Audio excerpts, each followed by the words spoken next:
Isa na namang umaga na puno ng pag-asa mula sa salita ng Diyos. Halina at makibahagi sa ating umagang pagbubulay, pagpapalakas at pagpapatatag sa ating pananampalataya sa Panginoong Hesus. Mula sa Section 6 ng Southern Tagalog District Council of the Assemblies of God, tayong lahat ay magkaisa sa pagpapalagong espiritual.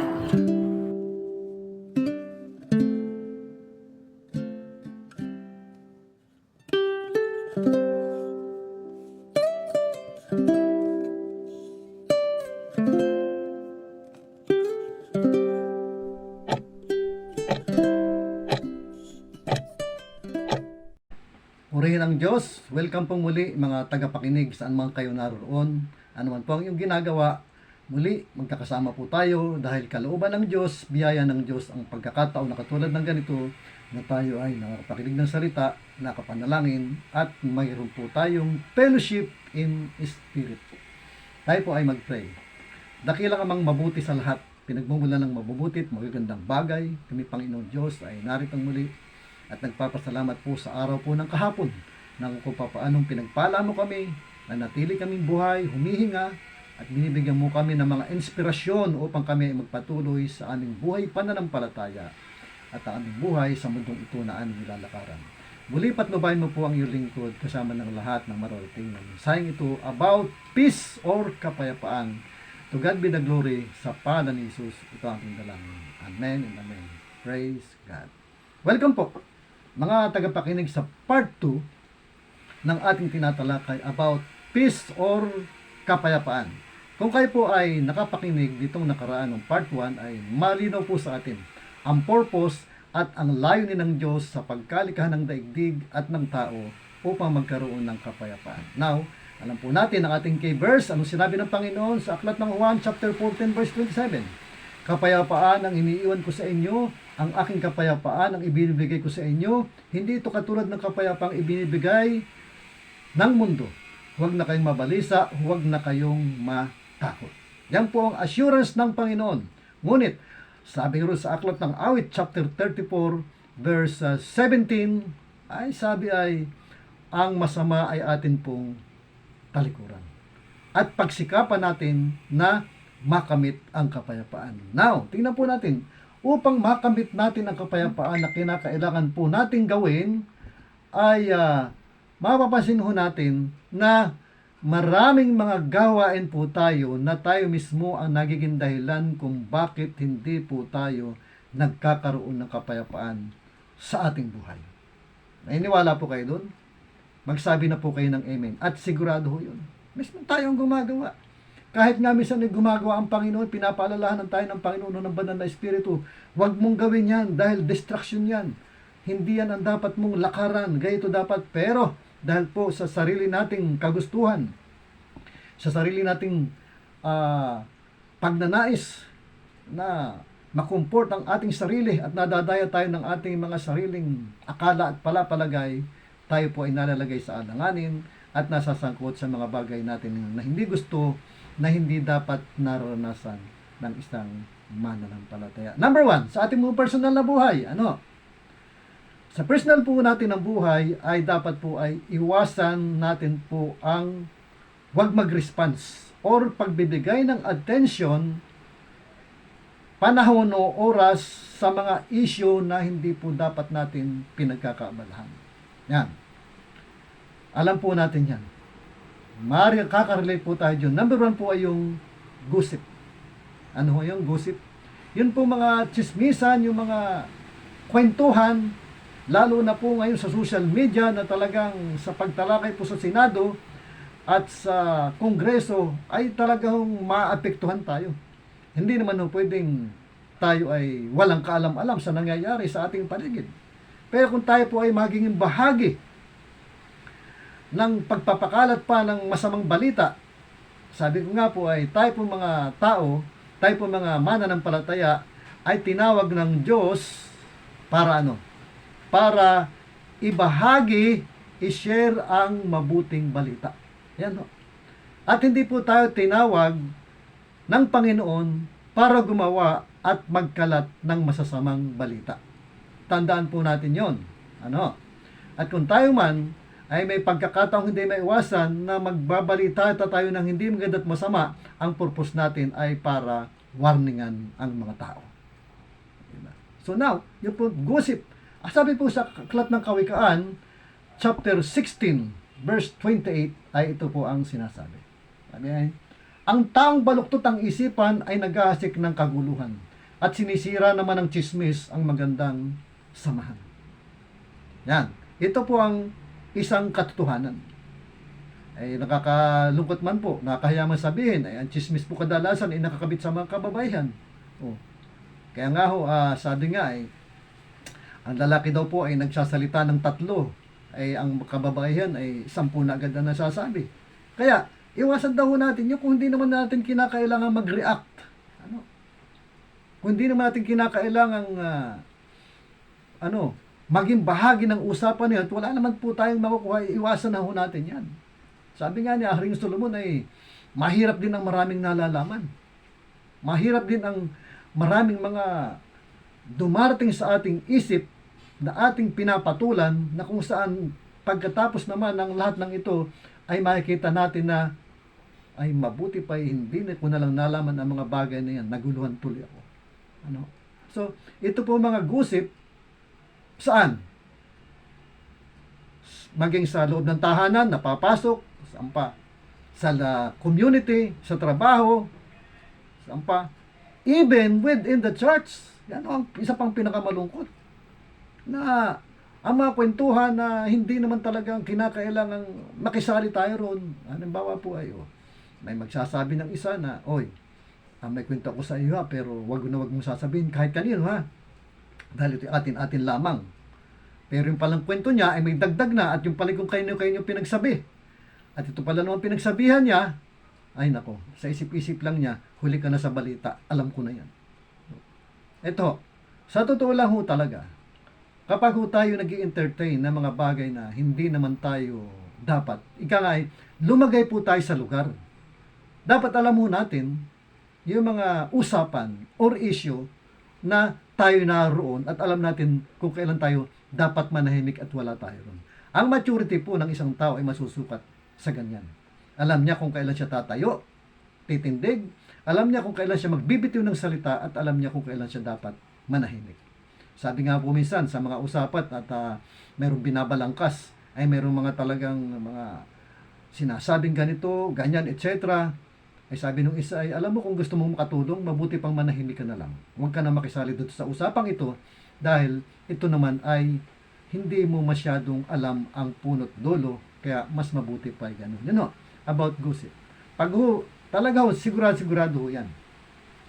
Ang isang tao na laging sangkot sa kaguluhan, mga usapan, isa lang ang sigurado.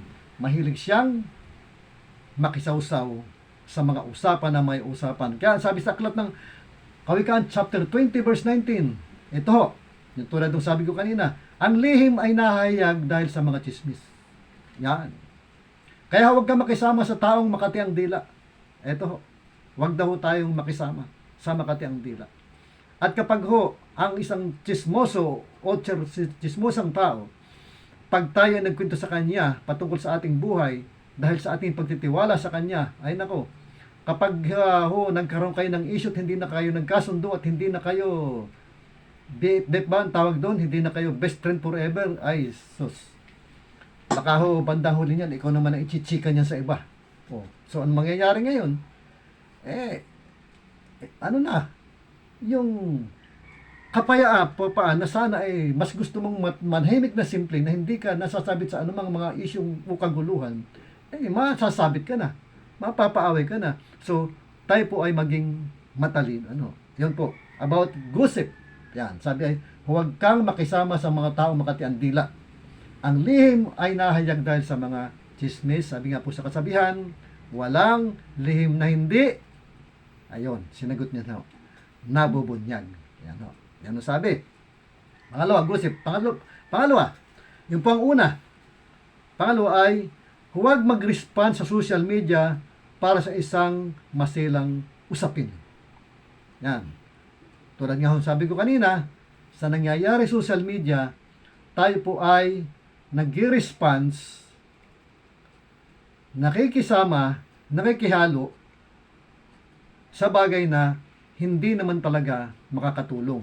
At kapag ka nag-response, nag-comment, halimbawa, ay ang expectation natin, tayo maintindihan.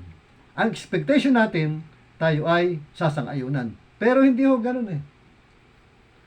Ang lahat na makakabasa ng iyong komento ay magkakaiba ang kaisipan at hindi yan pare-pareho ng kanilang pagkaunawa, pagkaintindi at pagtanggap.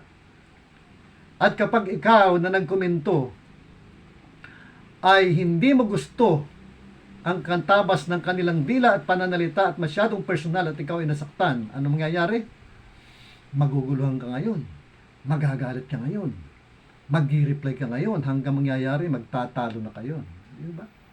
So, kaya nga, kung ikaw ay mag-response, magkukomento, or kung ikaw man isang vlogger, halimbawa, o tulad ho namin, tulad natin ngayon, hindi man ho kami vlogger, pero posible ho na may mga makikinig na hindi sang-ayon sa aming mga sinasabi, pero kami po ay welcome at talagang bahagi po yun, karapatan ho nila yun. Kung hindi man sila sumang-ayon, pero hindi ho kami may kipag-argumento at hindi kami may kipagtalo at ipagigita sa kanila na kami ay tama at sila ay mali. Ano, ganun ho. Tanggapin ho natin na katotohanan. Basta tangalan po natin, tayo pinapatnubayan ng banal na Espiritu Santo at nagsasalita po tayo upang sabihin ang ipinasasabi ng Panginoon sa bawat isa sa atin. Amen po ba? Yan o. So, yun ang pag-response. Huwag ho tayong sumama dyan. Huwag ho tayong, hindi ko naman sinasabi huwag tayong mag-reply. Pero pag nag-reply ho tayo, be sure ho na constructive ang ating magiging reply. Dahil alam mo natin, sa kasalukuyang panahon, hindi lamang ang problema sa gobyerno ang ating kinakaharap bilang mamamayan, kundi ang isa pong masasabi kong malaking problema sa ating lipunan ngayon ay yung mga vloggers na bayaran, sino pa? Mga fake news, ano pa? Yung mga toxic na mga komento, yun pa, yung mga bashers, yung mga bad critics, ay kapag ho sa iyong pag-reply sa mga bagay, na masiselang, at ikaw ay nasagot ng hindi mo gusto, tutulog ka na lamang sa gabi, di ba? Tutulog ka na lamang. Ay pagtingin mo sa Facebook ay puro basher ang iyong nakamtan sa iyong ka-reply, ka-response. Bidibdibin mo yun hanggang sa dapat ay nakatulog ka na hanggang sa magdamag hindi ka nakatulog at kaisip mo kung papaano ka makakapag ang tawag doon balik komento dahil parang ayaw mo ng patalo sa kanila. Yan. Amin ko sa inyo. Minsan po ay nagko-komento rin ako. Pero yun po sa akin, pagko-komento ay may kasama po yung pangaral in reality. At hindi po lahat ay sumasang-ayon. Nagsabagot po ako ng isa, pag hindi pa rin naniwala, so that's all. Tapos na, tutulog na ako. Yan o. At natutuwa naman ako. Mas marami ang sumasang-ayon at mas marami ang nagtatthumbs up. At yung iba naman ay siguro talagang na-open dahil hindi gusto yung katotohanan ng buhay, ay hindi. Talagang bahagi ng buhay na hindi lahat ng ating makarating sa atin ay maging katanggap-tanggap. So, tanggapin po natin ang katotohanan nang ganyan po ang mangyayari. So, yun po, tayo po ay kumambyo. About gossip, number 1, and number 2 ay yung pong pag-reply natin, yung pag-deal po natin sa Facebook or sa social media dahil lamang sa kawalang ingat natin. Hindi ho natin kinakailangang maging pabida at ipakita sa kanila na tayo maraming alam. Dahil, minsan nga, mas maraming alam, mas magulo minsan ang buhay. Bagamat hindi naman lahat. Purihin ang Panginoon. Tayo po ay manalangin. Dakilang amang nasa langit, kami po ay nagpapasalamat sa iyong kabutihan. Muli, Panginoon, ay sa pamamagitan po ng minsan ay simpleng topic tulad po ng kapayapaan. Minsan ina-overlook namin. Pero ngayon po ay nawa. Kami po ay yung natuturuan, pinapaalalahanan Dahil nais mo, Panginoong Diyos, ng bawat isa sa amin ay nabubuhay ng kapayapaan. Nakatulog kami ng maayos. Nakapagpahinga kami. Panginoon, hindi po kami nasasangkot sa mga issue. Hindi kami napapatawag ng barangay, napapag-usapan sa iba't ibang kanto, sa aming church, dahil nais mo, Panginoon Diyos, tulad ng sinabi mo, ikaw ay naparito upang ang dala mo ay kapayapaan, at ang kapayapang ito ay tangi ikaw lamang ang nakapagbibigay. Thank you, God. Thank you, Lord. Ito po aming prayer sa pangalan ng Panginoong Hesus. Amen. Amen.